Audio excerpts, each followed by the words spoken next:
Alright. All right, we are live. So,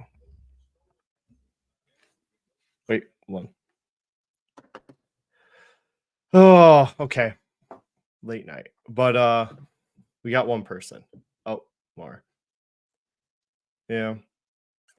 So I'm gonna do this. I don't know why people. Well, I guess people want to learn how to get jobs. So I'll do a brief cover letter, resume interview tips from someone that actually, well, obviously, I've applied to jobs and gotten jobs, but I also review resumes and interview and hire people. So I run a regional team in my state. So I've interviewed lots of people, lots of interesting, good and bad people. I guess if you've never been through, I can give you the other side of like a manager, supervisor opinion on this stuff. Um, so you can take it for what you want. I work for the government, so I don't really know how private sector interviewing goes. I can't imagine it's a whole lot different than what I do. Um, you're just more restrict like in public sector. I'm restricted on who I can hire because we post jobs and then people apply, but they have to meet certain parameters. They have to be like, have a civil service test scored, or they have to be eligible for transfers. So I can only interview who they give me that is eligible that applied. Whereas if you're private sector, whoever applies, you can do what you want. Um, so getting to this, let me pull this up. Hold on. Add to screen. Okay. Kale will have to get this another time. He really wanted this for some reason, but um, this, this, I know there's lots of channels that do this stuff like all day, so I find it kind of boring. But so we'll go to tips. So I'll get right into tips. So I have my resume and cover letter, but just be aware I blacked out a lot of I've redacted a lot of things from it. So be it. So talking about resumes first. So basically what I was told from the start when I first started working, I started as like a clerk basically. Um, and I was friends with the guy that hired me who ran the unit, and he would show me resumes, and he gave me one big piece of advice about resumes at first. He's like one page. He's like one page because I was like 26 at the time. He's like, you don't need more than that. And he would show me like there literally would be like these 21-year-old kids with 6-page resumes. They put every job like all the way back to like Boy Scouts, stuff like that. Just crazy. Um, they would because you got to understand though, like a resume is not everything you've done in your life. Okay, it's not a chronological detail of everything you've done in your entire life. That's not the point of a resume. You're applying to a specific job. You need to tailor your resume to whatever career or craft that you're in. All right. So your resume will change over time as you create, you get more education, you have more jobs, you have to keep altering it. Not every month, but every year or so, you need to update your resume. So what I would tell you, at my point in my life, 2 pages, straight up 2 pages. I find little reason for anybody to need more than 2 pages for a resume. Um, if you need more than 2 pages to document your career, I don't know, what are you, a doctor? Are you even writing resumes if you're a doctor or a lawyer? So I can't imagine where you need more than 2 pages. So that's it. So as I get more stuff to put on my resume, stuff has to come off because it's 2 pages. So as I get new jobs and new skills and new things to put on my resume, I have to start redacting older stuff at the end. So that's one tip I can give you, and I'll show you. One thing I've seen in sample resumes, they will they will have like 4 bullet points, and they will have 4 bullet points for your current job, and then they'll have 4 bullet points for your job that was like 8 years ago at the very bottom, which I don't understand. Um, your your more recent jobs are more relevant for most of you as you progress in your career. So you should spend more time and you should spend more of your resume talking about your current jobs than your past jobs. So for my resume, you'll see like my current job, I have like 5 bullet points. And then the job before it's like 4 and then 3. And my clerking job, I think it's 1 line, just a detail, the most brief detail. Because it doesn't matter. I'm an auditor. Nobody cares that I was an accountant at this point. So it's on the resume, but that's it. The least amount of detail. Um, so that I put that here. So resumes don't need to have every job on it. I don't need to know. Like I'm hiring auditors. I need to look at your resume and see what's on your resume that relates to you being an auditor. That's all I care about. So tailor your resumes. All right. So that means, yeah, you need to change sometimes your resume. You can't be spamming 100 resume or 100 people the exact same resume. Sometimes you need to alter them to some degree, depending on what kind of career you want. So there's different forms of resumes, tailor your resume to the profession or whatever your pursuits are. Um, that's one thing I would tell you. You know, when you put your education, unless you have to have like a specific, like, like if you're a professional that requires a certain education, fine, you should put that at the top because that's something they're going to look for. They need that right away. For most of you, just have a bachelor's and master's. You just put it at the bottom. It goes at the bottom. Okay, so that goes to point 4. I really, when I hire people, I do not care what your GPA is. I really don't care what your GPA is. I have no interest in it. You put your GPA on your for your first job, maybe because you don't have any history or career. So be it. Put it on there. But once you get your first job, take that off immediately. No, I don't care what your GPA is. I don't care if you graduated with honors. It doesn't matter. It's irrelevant. All I need to know is what school you went to and what's the degree you got out of it. I don't need to know what your minor. It doesn't matter. Um, okay. So hobbies, I've seen people. I don't think it's terrible. You can put hobbies at the bottom if it's just to fill out. Like, say you got 70-80% of a page finished and you have nothing else to talk about. You need to fill this. You want to fill the whole page. Don't leave like a half page. So add some hobbies at the bottom. Makes you more personal. Gives them something they can talk to you about in the interview. I used to put that I was an avid hiker earlier on when I didn't have a lot to put on my resume. I put that bottom. Now there's no hobbies on mine anymore because I fill up 2 pages pretty easily. So that's gone. So that's one thing. This point, I didn't know this at first. Like, I thought you'd want to be very creative with your formatting of your resume to stand out in a crowd. But the truth is, you really don't. You kind of want to use a stock, boring template for your resume because also when you apply to jobs online, they have like automatic sorting or they have software that'll take your resume, automatically look through what you wrote on it, and then send it forward to be looked at further. If you're applying this stuff online, and there's videos I've seen of people that would like send they would send like a very specific, like a crafty resume that has like a headshot and all these cute graphics, and then they would send just a boring template, and the one that was the boring stock template always got more responses. I've seen a few people talk about that online. So if you're sending resumes online, you want to use a pretty generic kind. You can move it or tailor it a bit to what you want it to look like, but you should be close to what like a template or stock resume looks like online. Which I didn't know at first. Never, oh my God. Okay, I can't stress this enough. Do not put your headshot on your resume unless you are in like a profession where you're like acting. I guess if you're an actor, maybe, but if you're like a normal 9 to 5 schlub like most of us, do not put your photo on your resume. There is, and I'll tell you why. There's certain things I can't ask you when you apply to a job in my state and federally. I can't ask you like your race, your ethnicity, your age. I can't ask you any of these things. If you put your photo on there, it's basically like you're letting me just know answers to stuff I have no business asking you in the first place. So I can see who you are. And then now you're being subjected to, because now you've given me that information. Maybe I'm a jerk supervisor and I look at your photo. I don't like how you look and I just can toss it aside. I can't ask you those questions. So that I don't understand why you would put a cover shot or headshot on your resume.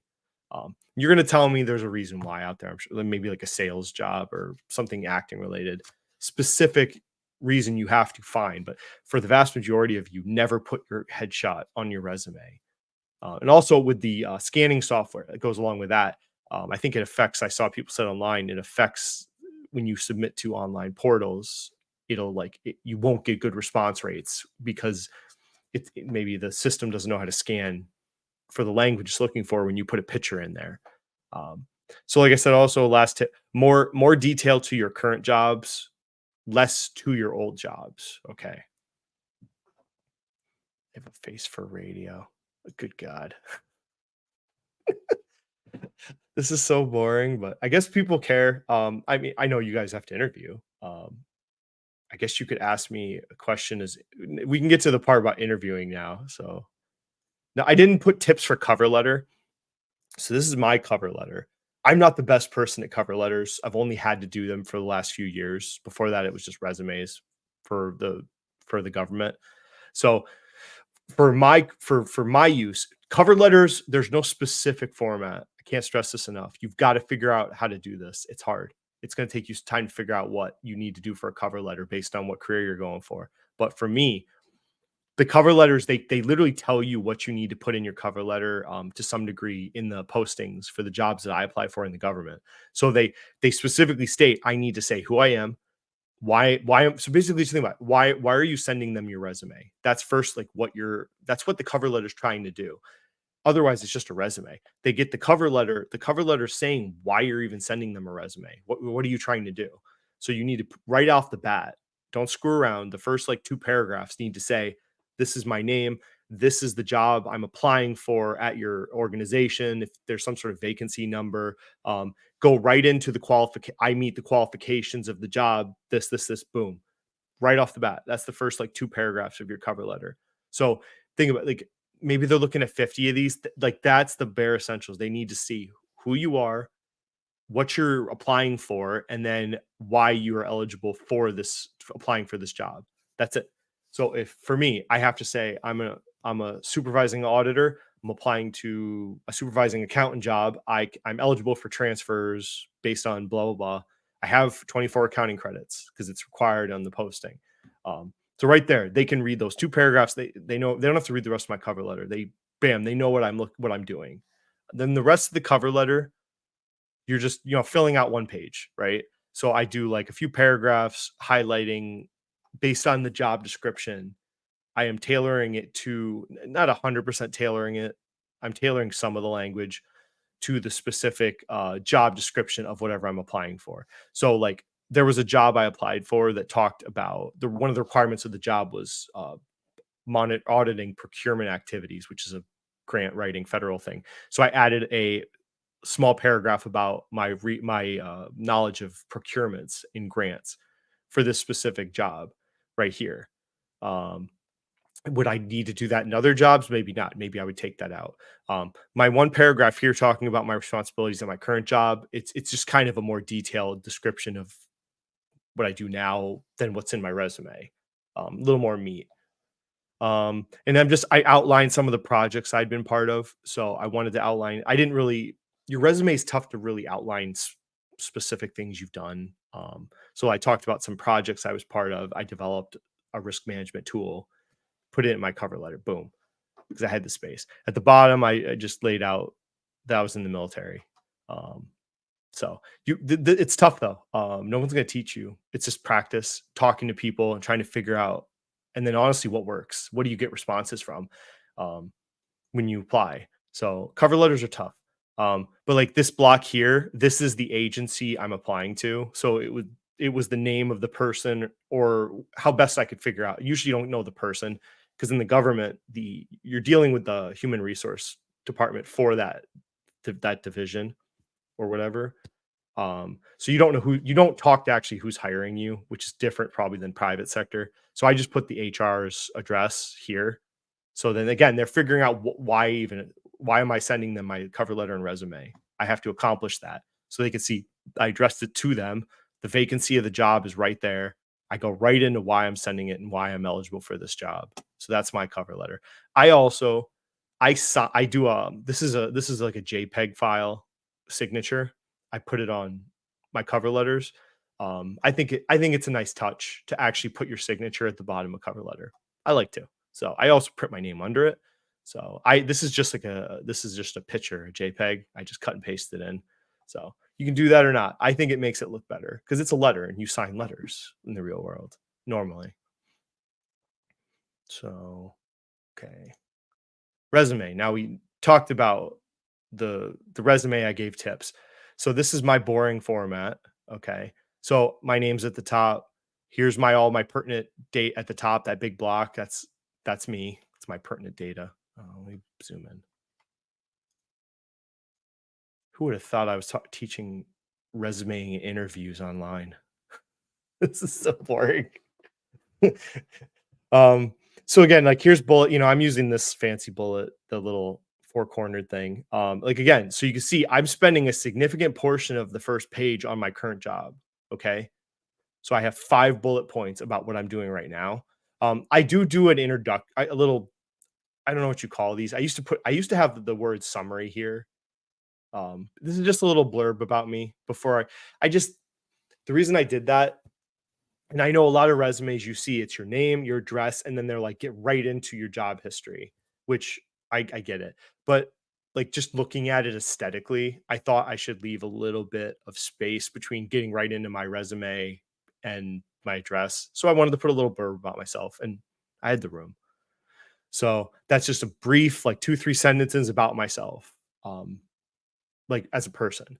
And then we get right into the meat of the resume. So this is like my name or my job title, the division I work for, and then over here is my time frame. I don't think you need to go honestly past month and year.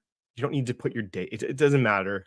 You just want to show. I kind of just did years because just kind of the way it worked. I started jobs like at the beginning of the years. A lot of these times, like January, February. So I just put whole years as my chronological list.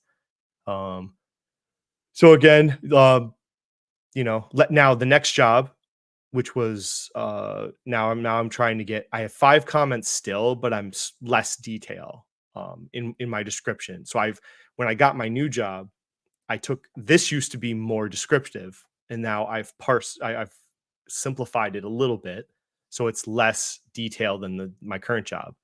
So, and then you go back, this about the same because this was a different career. This was like my field auditing job. So this was like an important job for me in my career because this was actually when I was a field auditor going out doing audits. So this one has a lot of detail because it's really relevant to any supervisory I do. But now we get to the jobs that are like just whatever. These are like clerical jobs that I had before I became an auditor. So you can see three little brief comments. This one had 2, honestly. This will go down to 1 comment soon. And then I have my last blurb about my military service. It always is there. That'll always be on my resume at the bottom. So it's depending on when you get out of the military. I would tell you if you have military, I always put it's at the bottom now because it's 12 years ago for me. Education.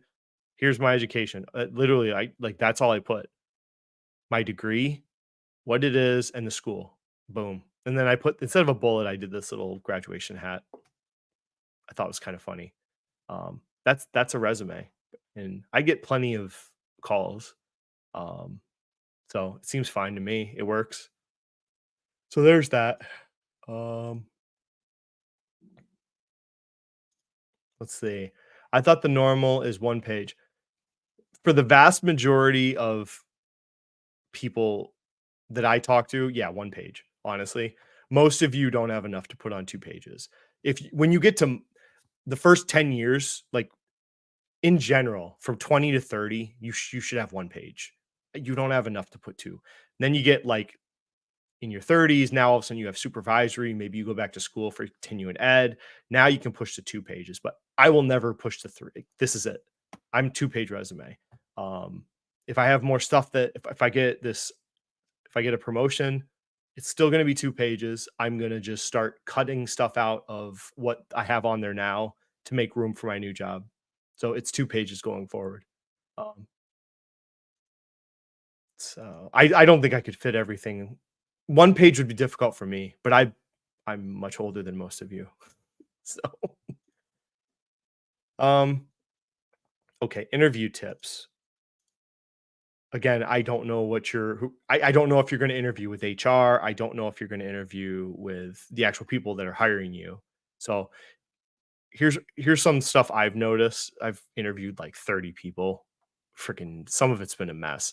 So, like, I've interviewed people that, like, didn't even care if they didn't literally even know why they were interviewing with me. Like, someone just told them to give it a shot, and what the hell, and they didn't even know what they were coming into.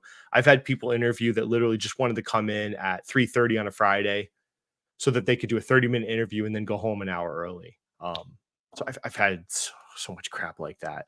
Like, if you that's the if you request a Friday interview, like, you're gonna make me think if you're just trying to get out of work early. Are you really serious about this job?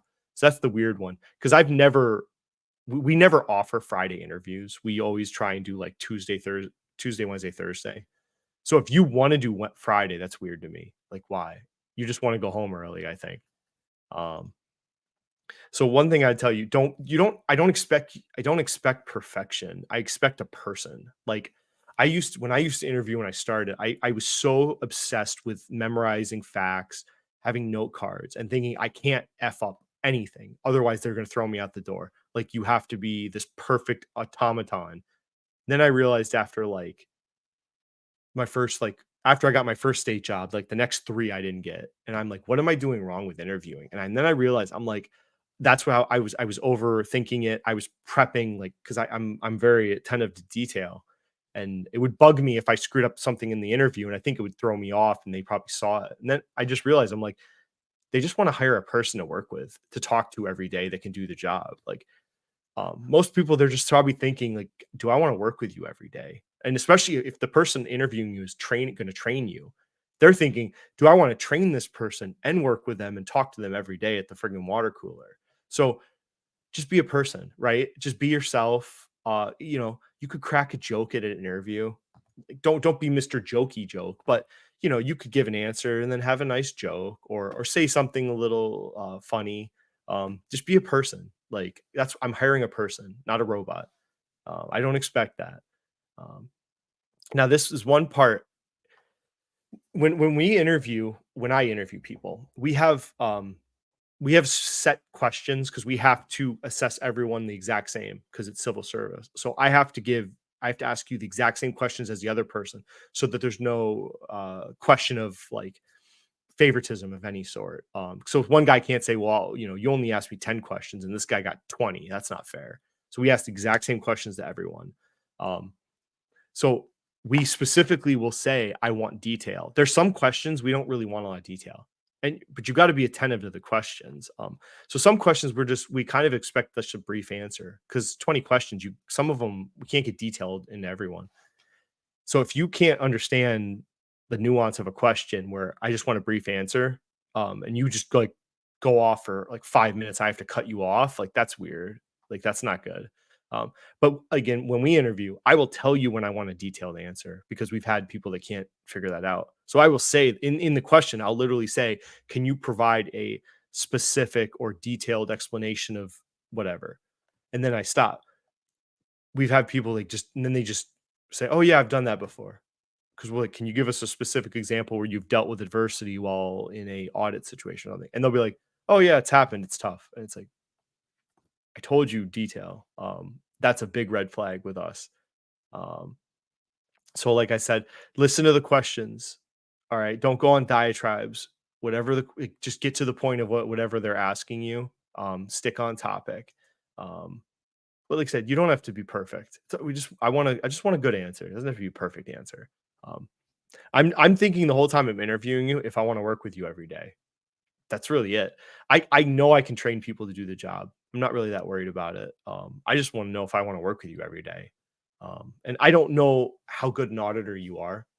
Um, I don't really know. And in interviews, you could argue, is a pretty crappy way to pick people, because I don't know if you can do the job, honestly. But this is how you hire people. You don't get to, like, have them job shadow or test them out. So you get to interview them and look at their resume. Um, so I'm trying to make my best judgment. Um, I'm gonna look you up online. I can't believe this is what I can't believe what some of you put online.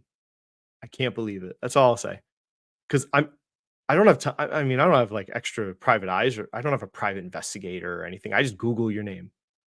I get your application, so I Google your name, and then I see your face. I look at Facebook, LinkedIn, and I Google your name. That's about it.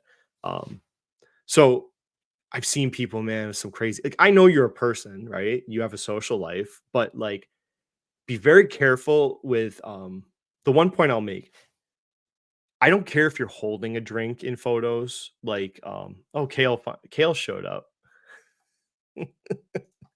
I don't care if you are holding beverages in photos, which that's fine, that's typical.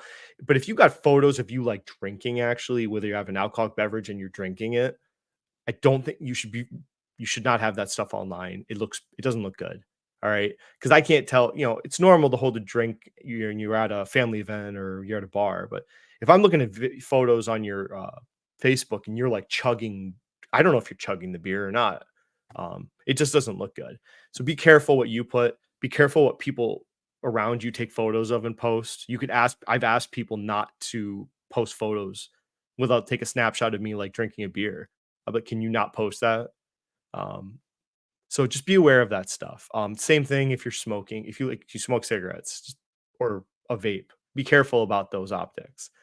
I'm not gonna like I don't go that detailed, honestly. Like I said, I look LinkedIn, Facebook, and then I'll Google search you. That's about it. Um, so this is I thought was kind yeah, for me personally, if you're a guy, you don't know how hot the interview room is gonna be. Sometimes you might walk in and it feels like a freaking oven. If they have the little room in the middle of the office. So if you're wearing a suit, man, you're gonna start sweating. You're gonna start sweating, and that what could look worse than sweating in an interview? So if you're a guy, more guys than girls, like make sure you have like napkins or something to wipe your forehead, like in your pocket. Um, I can't tell you how many times that saved me. So I'd go to get paper towels and I'd wait until like they'd look away to write something, and then I'd wipe my head. So just be careful because that can ruin an interview if you're not ready for that. If you start sweating, you- you're it's not going to look good for people interviewing. And obviously, I know the room's hot, but still be prepared. Last big point about interviewing. Oh, that cut that off. Oh no, it didn't. So there's a lot of laws about what people can and can't. There's so many things I can't ask you. Like there's very specific laws about discrimination. So I can't ask you about your ethnicity, your age, your sexual preference, or what that stuff. I can't ask you, about your family background, what country you're from. I can't ask you any of those questions until you bring it up. If you bring it up, I can ask you questions. So like we have set questions and then I have the application. They fill out an application plus I have their resume. Anything you put on paper, I can ask you about. So anything on your job application and your resume, I can ask you about for clarification or anything specific. And if you bring up anything in the interview, when we're talking, I can ask you about it. So if you don't bring it up, I probably am not going to go too far asking you more questions about it. Um, this is probably more of a political civil service thing, but um, the rules apply to everyone about interviewing. So whatever you put on that paper, I can ask you about. So just be ready for that. If there's a gap in your job history, I'm going to ask you about it 100%. Because first thing I go to their job application and then I look at their job history and I look at the timeline. First thing I look at, do you have any gaps? Because I specifically will ask them that at the end. Why do you have gaps in your history? That's another tip. You better have good explanations for why. If you have like 6 month or longer gaps in your work history, you need to explain to me and you need to have a good answer. If I ask you that and you're like stuttering mess, I'm like, how did you not think of an answer for that? It's a very basic question about you as a person. Why do you have a 1 year gap between these two jobs? And I've had people like, what? It's like you didn't think I would ask that. It's kind of surprising that you didn't have an answer ready to go. And you could tell me like you were taking care of your mother, like who was sick, or you just took a leave of out, you didn't want to work for a while, or you took a class at school. But you need if you just like stutter through some answer, I'm like that's very weird to me. Red flag. Um, but just you answer the questions and like for me, it's 16. I think it's 16 questions now for us. There's like two of them that I'm very laser focused on what your answer is, but I'm not going to tell you what those questions are. So maybe other people that hire do that. But there's like, there's this whole batch of questions, and I'm really like, there's like three or four I want to know what your answers are. So you'll never know if you screw those up or not. So I hate to say it, but so that's about it. Other than that, I don't know. It's tough. The best thing, like, interview a lot. Like if you work for the public sector, take promotion tests and interview as much as you can because it's really a skill that you have to get used to. I hadn't interviewed in like years because of COVID. So I interviewed for something last year and man, it was rough. Like, because I hadn't interviewed for any jobs in like 3.5 years because of COVID, like shut all promotion opportunities for 2.5 years here. So I was pretty rusty. And the director I was interviewing with, man, he was a tough guy. Like he was very like rah cheerleader. So I wasn't expecting that. But you can have, bring writing samples maybe. The other thing for an interview, no, this isn't something that, if you want to bring something to show me, I have writing samples or packets and projects that I've worked on. So I'll print out like 5 or 6 things. I don't always give them. Here's the part, like they're there in my folder. If it comes up in conversation, I will pull it out and give it to them. But sometimes I don't. I just have it in my folder. Um, and that's it. I also have a chronological list of jobs I've had. So my resume, like we said, is only 2 pages and it's very specifically, demarked like my public service, my military, nothing before that. But then I have a chronological list of jobs, which is a separate item in my folder. I don't present it to them unless they ask for it. Um, it's there. So if someone's like, "Hey, what about your jobs before this last job on your resume?" Then I'll give them that. So it's happened twice. They've asked for my complete job history, which I'm like, do you really care? I worked at McDonald's in high school, but some people might. They might. I don't know. People are weird. Wait a minute. Okay, this question. Why do you turn up the heat in the rooms are just hot, dude? If they got like radiators, if it's a small room in the middle with no windows, fucking you start cooking. So I try not to wear suit jackets when I go to interviews, honestly, unless I know that they expect that. I just go in a shirt and tie. Or if I have to wear a suit jacket, I'll just take it off as soon as I walk in the room if I can feel it's hot. Because I will not make it if it's a hot. Yeah, I'm wearing some tweed jacket, trying to sweat it out. Maybe be ready for it. Um, Good way to weed out people. If anything's possible. Some people say stupid crap like I look at people's shoes to decide if they're gonna be a good hire or some shit. I was like, you fucking people, like, you're gonna judge someone if their shoes are polished. Get out of here. So it's hard to find good people. That's the truth. If someone talks like that, like, oh man, if I see his shoes unshine, he's out. It's like it's hard to find good people. I'm not going to let unshined shoes keep me away from hiring someone that I think is a good fit. Like, it's really hard to find good people out there. Like, the vast majority of people I've interviewed are like trash. Like, I don't know how I'll be nice. Like, the 30 people I've interviewed, I've only tried to pursue hiring like four of them, 4 or 5. Yeah, 30-ish, 30, 40 people I've interviewed, I think. Very, very rare to actually pursue someone. The vast majority of them are just unhireable, um, which I didn't expect when I started interviewing people. Very disappointing. So I only live in AC. I judge them by their watch. Oh, for God's sakes. So, other than that, this is a good video. I'm not. I was going to show it, but we're getting to 30 minutes. I don't really want to keep talking. Um, but this guy did. He sent like hundreds of interviews or resumes out online. Um, so he found some commonalities, like the exact same resume here, these two. But then he used fake fictitious companies, and then the other resume used like brand name companies, like I think Kraft or something, like a well-known brands. The one with well-known brands popped more and he got responses. So that would imply like There's some sort of software scanning these resumes that you're applying online. Then also, obviously, he put like a Americanized English name compared to something that appeared to be minority, and there was a difference, in hiring, in responses to that, sadly too. Um, so it's an interesting. I thought this video about that. Um, he talks about just it's a lot of format, and he talked too about the fancy formatted resume. I think he brought it at the beginning. The really, headshot with the side labels and all that beautiful graphics on it resume like this did not get as many responses as just the boring template standardish, template resumes got more responses, which I said at the beginning, it was Kale missed that probably because their software, when you send it online, looks for certain terms and scans your resume before it forwards it. So if you have some graphic intensive resume, that probably doesn't help you actually, unless you're pursuing something like acting or graphic design. Obviously, you probably want to show your talent if you're in that type of industry. Um, Kale, you missed this part. No headshots. Get your dang headshot out of your resume.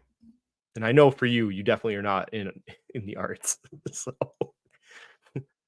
when we hire, it seems like we were just scraping the barrel as far as mechanics. There was a shortage. Like, oh, yep. I don't even know if mechanics even friggin' write a resume. I mean, they should. You can go to career centers in any state, and they will help you write your resume. And it's free. So I don't know if they call them career centers, one stops. Every state calls them a different function, but like your Department of Labor has like these offices you can go to and talk to counselors.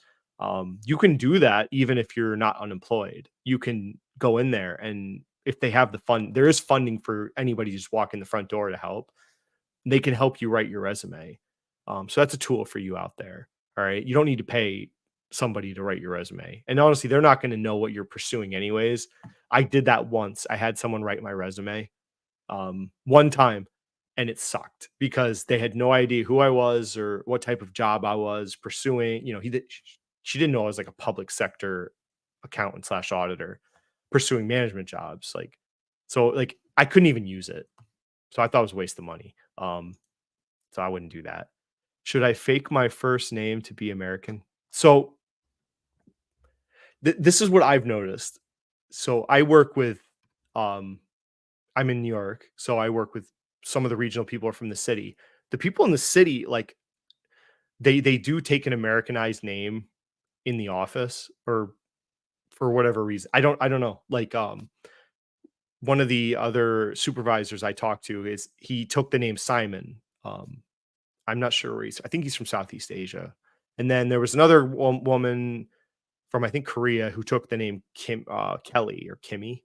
So it's like I've never asked them about why they did that. But I've noticed that trend. I maybe it's just easier for maybe it's that this reason it's just easier for I mean they do get more responses. It sucks to say that. Like I've hired women and minorities, so I've never really thought about the names. It's not really come to my it doesn't really matter to me. It's so hard to find good people. I'm so desperate just to find good people. Um, it's just it's just hard. It's hard to find people that I think can do the job. So, yeah. So do you I don't know. I don't know what to tell you.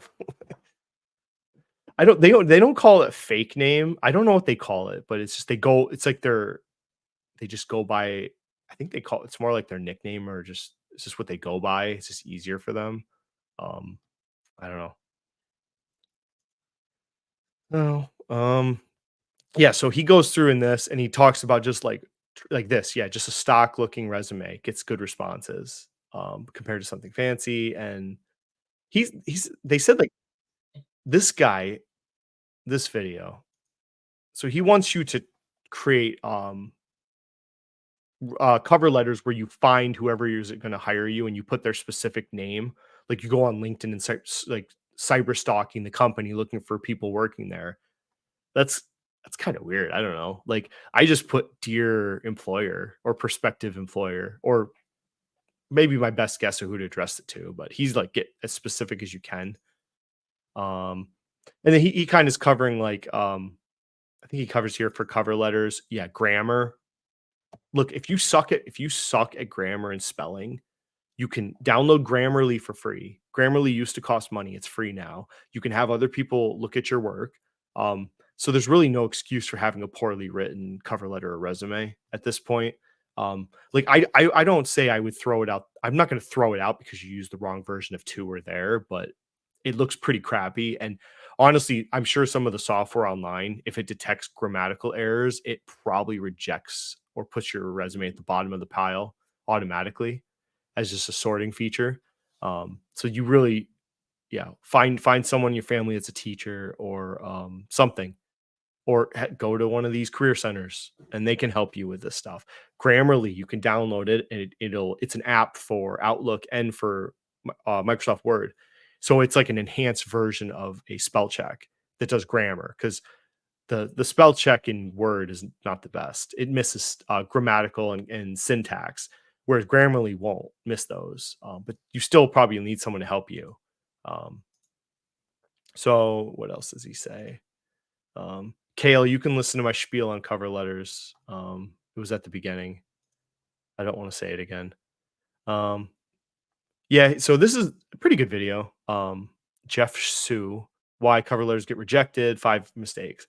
He just like talks about what you should write.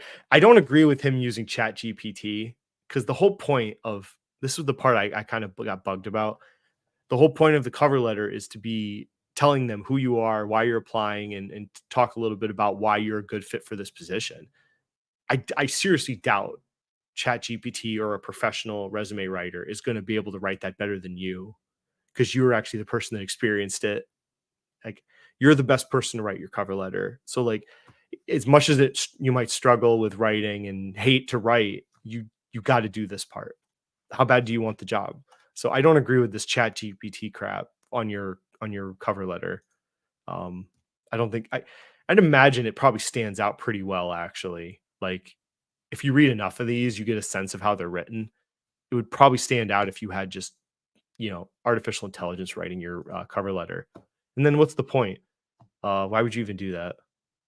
So there's tons of YouTubers about resumes and cover letters.